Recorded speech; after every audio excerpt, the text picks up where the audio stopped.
Welcome to another edition of the Giants Huddle Podcast. My name is John Schmeelk. It's all brought to you by PSEG, energy efficiency for game time and anytime. Visit pseg.com/Giants for discounts, rebates, and home energy assessments. On today's program, we welcome in another Jersey boy. Born in Patterson, went to Wayne Hills High School in Wayne, New Jersey, obviously, and he is the #1 analyst for the NFL on Fox, former NFL tight end, Greg Olsen. Greg, how are you, man? I'm doing well. What's happening? Thanks for having me. No, appreciate it. So between you and Burkhardt, do you guys only allow Jersey guys on your TV crew? Like, are all your camera guys from Jersey too? We have a rule. We have a strict Jersey. We have maybe a couple. We'll let a couple New Yorkers in based on where they're from. But yeah, it's just funny how things work. A lot of Jersey guys, a lot of guys in the industry that have Jersey roots. So we have a lot of fun stories comparing kind of high school stories and where everybody grew up and what part of the shore they went to and all that good stuff. Do you guys have like Bruce playing in the background during all the broadcasts? We just play Born to Run and just have Taylor ham sandwiches. Absolutely. And I appreciate you allowing a New Yorker. I was born in Brooklyn. Be a part of your crew and family. I appreciate that. No problem. Absolutely. Right, let's get to it. I'm sure when you and Kevin looked at your schedule at the beginning of the year, you didn't look at your calendar and say, we're probably going to be doing Giants and Lions in week 11. I think that's where we're going to be going. It's a pretty big surprise by both teams, right?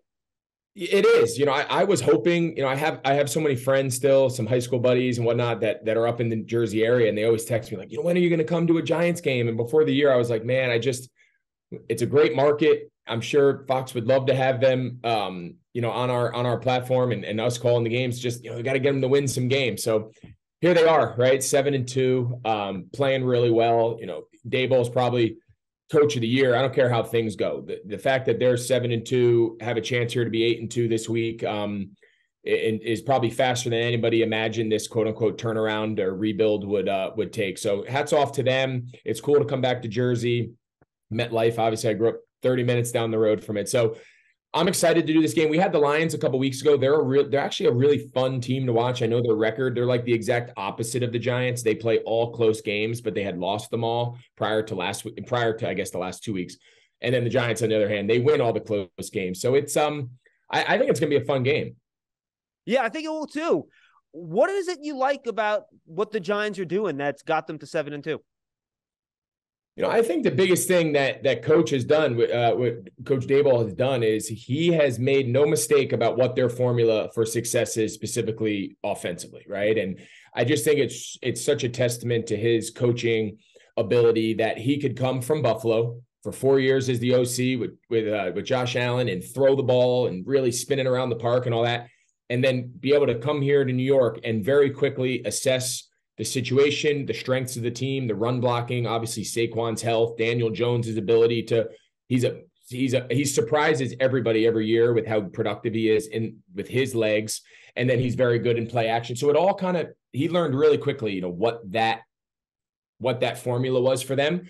And when you play good defense and you're good on third down and you're good in keeping teams out of the end zone, it's a formula that's been working for them. And, they're not going to be the, high flying attack. They're not going to throw for 450 a game. They're going to run it 50 times sometimes. But listen, at the end of the day in the NFL, it's about what do you have to do to win? And they've done it. Yeah. And I want to get into that formula a little bit more, but this is almost generally speaking in the NFL now. Are we seeing the worm turn a little bit, Greg, in terms of how the running game seems to be coming back here? And it's been pass. We see more and more teams running the ball more effectively now. And it's not all this outside zone, inside zone stuff. We're seeing a lot of counter, a lot of power, a lot of gap scheme. Are we seeing a return to like maybe football more like when you came into the league back in 2007? It's funny. I was actually talking to a buddy yesterday. There's been so much conversation around the impact of the run game, and the analytics world has kind of poo-pooed that a little bit. And I think really what we're seeing is the ebbs and flows of how the league reacts. So I think years back, offenses realized our best chance of scoring points, right? At the end of the day, yards mean nothing. Everything's about how much can we score? How many points can we score and not turn the ball over? So I think what teams realized is it's clear that the teams that score the most points are the most efficient in the passing game. Right? Everything was about how do we build an advantage in the passing game, which leads to more points. So on the other side of the ball, defenses started saying, okay, I don't need 400-pound nose guards plug in the middle on first and second down. My linebackers don't need to be 260. I need guys who can play in space. We're going to play umbrella coverages. We're going to keep everything in front of us, limit the big plays, and we're going to not let you throw the ball. We're going to build our defense to stop the throw, to stop the pass. So we've seen that now for all these years. And now as we've seen defenses get better at stopping the pass, where are they susceptible? They're susceptible to the run. They don't have as many big bodies. They have a lot of light boxes. But here's the key point to all of this. Running is up in the NFL, but what's down? Scoring. Scoring is down. So defensive coordinators around the league are saying, good, so we're giving up maybe too many yards per game on the ground. But we're holding teams to, if teams score now in the 20s, it's like a lot. And I think defensive coordinators are going to say, until you can find a way that this more efficient run game leads to more points, we're not going to change. Because the second you change and you say, oh, we're going to just go stop the run, all of a sudden now the pass becomes more friendly. And what happens when the pass becomes more efficient? You give up more points. So at the end of the day, everything is about points allowed. And if you run for 200 yards on me, but you score 16 points, I'll take it. Yeah, so I guess my follow-up then, and I'll relate this back to the Giants thing, Greg. I think we've seen the last 2 weeks when the Giants played Seattle and Houston, they really arranged their defense to take away Daniel Jones in the run game, right? They tried to run those naked boots. Bruce Irvin for Seattle will come upfield, cut it off. He had only one quarterback keeper in the run game last week, Jones, and it was a quarterback sneak. He didn't keep it on one read option against Houston. Are we going to see teams continue to just stack the box against the Giants? And, is that eventually going to force the Giants into throwing the ball, or is Saquon good enough and the offensive line run blocking well enough and Jones a good enough runner where they can continue to stick with this plan and it's going to continue to work, even if Jones is only throwing it 17, 20 times a game? Yeah, I don't think the volume of passes are ever going to really, at least this year with the current configuration of the roster, are ever going to jump into the 30s. They're just not built for that. Daboll is not going to just go rogue. He knows what they need to do to stay competitive. The key to being able to stay committed to the philosophy that they are offensively is how well their defense has been playing, right? They're very good on third down. They're very good at keeping teams out of the, in the red zone, keeping them out of the end zone, forcing field goals. I saw a stat, the other day in my prep that, they're one of the top 2 or 3 teams in the league at having the lowest percentage of touchdown scoring drives. Like, those are the metrics that matter. The days of total defense and yards allowed, no one really cares about any of that anymore. Are you good on third down? And are you good at keeping teams to 3 points at most? So when you have a defense that are good in those areas, now you flip it on offense, you can be more patient. It's a 1-score game. You're never falling behind by too many scores in the second half where now you have to reinvent yourself and go to a drop back, right? So defense and offense goes very hand in hand when you want to play this style offensively that the Giants are playing. To counter that, to answer your question more directly, as these teams continue to say, we're not going to let Saquon run for 150. We're not going to let Daniel have another 50 or 60. And then between the other backs in the jet game and all that, give up 220 on the ground. We're just not going to do it. You then your play action has to be great. You've got to stay out of third and longs. You've got to be great on first and second down, because all of a sudden now 3rd and 3, 3rd and 2, that's where you get your explosive shots. That's where you get your play action, deep crossers and go balls and get the ball over the top, because they are so worried about those rundowns playing in the box. So the play action stuff has been good. I think as it continues to get better, that's the complement to the run game, as long as you're not falling behind by multiple scores late in the game, and as long as you stay out of third and long must-pass situations. If they can stay out of drop-back scenarios, those being the 2 biggest ones, they can keep this style of play going. Yeah, and their comeback victories too, Greg, it's been amazing. They've also come back in these games against good teams with the run game more than they have the pass game. They haven't really turned into a pass every down team in any of these games that they've been down. And I agree with you. It's worked. And a big reason is that these wide receivers, it's kind of been a revolving door, right? Wanda Robinson has kind of now established himself as the slot since he's been back and healthy. Darius Slayton has become the kind of the big play guy. But that other spot, which is ostensibly the X spot, right? It was Kenny Golladay. He gets hurt. Then Marcus Johnson, he comes in. Now he's not there. Now Isaiah Hodgins comes in. Have you seen a team rotate the wide receiver position as much as the Giants have, but still manage to have the success and efficiency? Like, the fact that they're not turning it over at all in the passing game with all these different wide receivers, to me, is pretty amazing. Yeah, I don't think Daniel Jones gets enough credit. I think he's kind of taken a lot of the lumps and taken a lot of the blame of the last couple of years of just everything that's gone on between the coaching changes and the inconsistencies at coordinator and offensive scheme and all that in the past.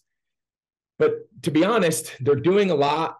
They're not doing a ton in the passing game, but what they do in the passing game is highly efficient, as you said. I mean, last week his passer rating was like 153 or something crazy. So again, not high volume, but when they do throw it, it's highly effective, it's highly efficient, and they're getting the big plays, right? He throws that third down flat on his back. It looks like it's a sack. Next thing you know, it's a 50-yard touchdown. Like if you can continue to sprinkle in those plays in the passing game and then stay ahead of the chains in the run game, that's a formula that has been proven time and time again. You can win in the NFL. Now, your margin for error is very small, right? You can't turn it over. You got to stay ahead of the chains. You got to be good on defense. But I mean, the formula is there. They've shown that it's effective. They can keep games within one score late and then close games out and find a way to win. So they've shown that they can do it. Is that the most sustainable model? I don't think anyone would pretend, right? At some point, as Dable continues to put his footprint on this, they're going to continue to develop wide receivers, continue to get Daniel more weapons in the pass game, get better pass protectors. They're kind of a run specific offensive line unit, albeit very physical and good, but not their strength is not necessarily in the drop back game. So They coach around it. And so I expect that to grow over time, but for where they are right now, they're getting the most out of pretty much every unit. All right. Final question on the offense before we jump to the matchup specifically here, Greg. How about Daniel Jones? How do you evaluate him now in the context of the fact he's going to be a free agent after the year, right? They didn't pick up the 5th-year option. What they're asking him to do, he's doing extremely well. But for example, I think he has fewer 20-plus yard just attempts downfield than any other quarterback in the league because they don't have the receivers to do it. You mentioned you don't want to protect on 5- and 7-step drops. So they're not asking him to do it, but what they're asking him to do, he's doing well. So how do you then figure out your commitment to him after the year? Because you're not really asking him to do a lot of the things that the superstar quarterbacks, quote unquote, in the league are doing on a week in, week out basis. Yeah, I think you have to ask yourself how many quote unquote superstar quarterbacks out there right now, Mahomes, Josh Allen, Tua right now and what he's doing in Miami. I mean, there's a handful, Jalen Hurts. There's a handful of guys right now that the offense goes through them and they're going to throw it 35 times and they're highly efficient and effective in the passing game. And right, when you watch a Kansas City Chiefs game, they're going to throw it 35 times minimum. He's going to throw 3-4 touchdowns. And if they win, it's because he played great. And if they lose, it's because maybe he had some picks and some bad plays or whatever. But how many teams have those guys? Right. So I think the question becomes, what is your quarterback capable of winning? Is your quarterback capable of playing the style of offense that you need them to play to bring out the best of everyone around you? And I think for Daniel, his skill set, big arm, highly mobile, very intelligent, physical, tough. He checks so many boxes that as the talent and consistency around him from play caller. Now, obviously Daboll, the last couple of coaches lasted 2 years each. Daboll looks like he's going to be here for a long time. There'll be consistency as they continue to draft and get the front office and everything moving in the right direction. They're going to bring in better talent around him, whether it's in the draft or whether it's in the free agency. So I think as things continue to get better around him, he'll just continue to improve because the reality is what he's doing right now in the style of system and with the pieces around him, to be 7-2 is really impressive, right? That's just the truth of the matter. So I really like Daniel. I know him personally, so I'm biased. I think everyone really always is in a rush to get their next quarterback. And I just remind people and caution people, who do you think you're going out there and getting that's going to come in and be better than him? And there's just not a lot of them. Yeah, no question. All right, Giant fans, you want to go see the Giants take on the Lions? Go to giants.com/tickets to secure your seat. There are some limited tickets available. Go check that out. And, of course, Greg will have the call of that game on Fox at 1 o'clock on Sunday with my buddy Kevin Burkhardt. Make sure you go check that out. All right, Greg, here's the matchup. The Lions D, boy, you talk about yardage metrics. It's ugly. I mean, it ain't good. How do you think this Giants offense can attack the Lions defense on Sunday? I think we're going to see some of those 6, 7, 8-man offensive line combinations that coaches employed these last couple of weeks. I don't know if I've ever in my life, I probably shouldn't say that, but very infrequently, I should say, have I ever seen where there's 8 offensive linemen on the field, right? The 5 down, 2 tight ends, an extra H-back motioning. But you know what? They have a great group of offensive linemen. They probably got 10 or 11 guys that can play. So play to your strengths. You're a run team. Get the guys who can block. I expect their formula is not going to change. They're going to continue to challenge the Lions. Can you stop us? The Lions have shown that they're not a great run defense. They're not a great defense in a lot of the metrics. I think Dan Campbell will have a good plan. We saw him a couple weeks ago against the Packers at home in Detroit, and they gave Rodgers and that Packers offense fits, and they ended up pulling the game out in the end with some turnovers. The Giants can't turn the ball over. They've got to be able to sustain drives. They could be long, methodical drives, right? That's what happens when you run the ball. You don't have a one-strike score. You got to be able to sustain, no penalties, no negative yard plays, and obviously you can't turn the ball over. So if you're going to run this style of offense, that's what you have to do. They've been able to do that. And then they got to take their shots, right? They're going to get a lot of man coverage. Detroit's going to get up in their face and try to challenge them, especially if they make a commitment with 8 guys in the box to stop Saquon.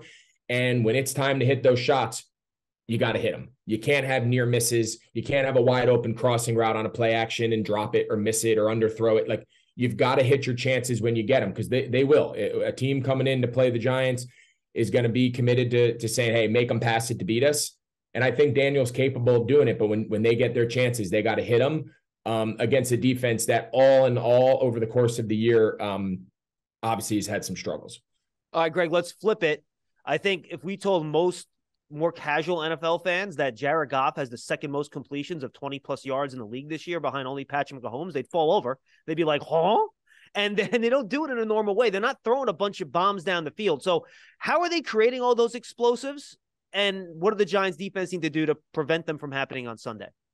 Yeah, I really like this offensive system. I really like what Ben Johnson, the offensive coordinator, used to be their tight ends coach. I really like this system. They're playing to Goff's strengths. It's a lot of under center. It's a lot of play action stuff.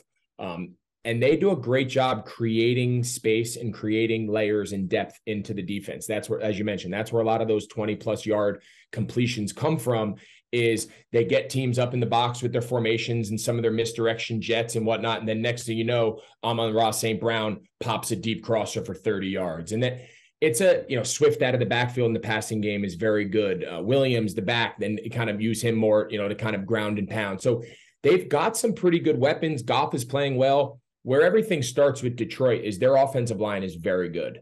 They have 3 relatively premier guys, center, right tackle, left guard, like Ragnow, Sewell, and Jonah Jackson. They got 3 top-tier guys. Decker at left tackle is a solid, good veteran. So, they got a good offensive line. So when you have a good offensive line, you're not worried about protecting as much. You can kind of be multiple in your scheme. So it's a fun offense to watch. When they're hot, they're hot. We saw them early in the year. They were the number 1 offense in the league. They came out like gangbusters, and they just happened to give up more points than they scored. But it's an offense that can fast strike, considering on paper, you don't look at it and go, all right, man, it's just littered with great talent and great skills. They got a lot of really good players, and they have a really good scheme. And I think Goff's playing well. Giant fans, go download the Giants official streaming app, Giants TV. It's free on Apple TV, Amazon, Roku, and all those other streaming devices. All right, couple big picture things here, Greg, before we say goodbye. What are we going to learn about this Giants defense here in the second half of the year? They have some tough matchups against Philly, Dallas, against Detroit. We know what Wink Martindale likes to do. He doesn't necessarily have the horses in the secondary that I think, he would like, but he's, Fabian Moreau, he's making do, and they're doing a nice job. So what do you think we're going to learn about that defense this week against Detroit? You mentioned they really do a good job scheming it up, and the rest of the Giants schedule, which is really one of the toughest schedules left remaining in the NFL. It is. And we're going to find out quick. We're going to find out fast in the next, week. A week from today, we're going to see them Sunday against Detroit, and then quick turnaround. We're going to be out in Dallas to call their game against the Cowboys. So we're going to see the Giants pretty quick turnaround here in the next 7 days, and they're going to be challenged. And I think defensively, as you said, I think Wink, I really like Wink. We had a couple of their games last year when he was in Baltimore. He's no nonsense. He's aggressive.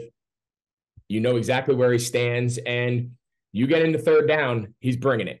And he's going to bring it from everywhere and anywhere. And he's saying, listen, we might not be able to match up and guard you, but you either better get the ball out fast and we got to tackle, or you better be damn good up front, because we're bringing a lot of guys rushing the passer, obviously very strong interior-wise on the defensive line in in New York. So he's got enough guys that he can piece it together. I know there's some moving parts in the secondary, but I think Wink's done a great job. I think his attitude, I think he was a great hire by Dave's.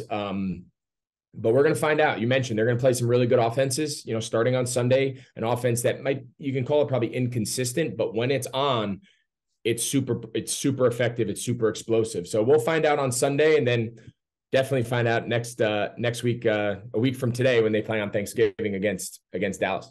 How do you see the NFC East playing out? You got a 1-loss Eagles team, 2-loss Giants, 3-loss Cowboys, Washington with the big upset against Philly. They're now at 500. How do you see the NFC East playing out? I'll tell you, if you would have told anyone that the NFC East would be at the top of the conference as far as the division, I think people would have thought you were crazy. Yep. But it's a testament to a lot of these coaches. I think you go across the board, they all have good coaches. They all have guys that have been able to steady the ship when things have gone sideways. We started the show by saying Dave should be the coach of the year, barring an absolute catastrophe of a second half of the season, which I don't see happening. I think they're going to continue to just be in every game. Could they lose some and go the other way? Sure. But I don't think it's going to just fall on its face. And then obviously Ron's been doing it for a long time in Washington. McCarthy's done an unbelievable job with what he's done in a couple of years, getting Dallas turned around. And then Nick Sirianni, who would have ever thought? Last year we called a bunch of Philly games and we liked him. We thought he was great. We thought he was smart, but we thought they had a little bit of a rebuild. We weren't sure. Jalen Hurts.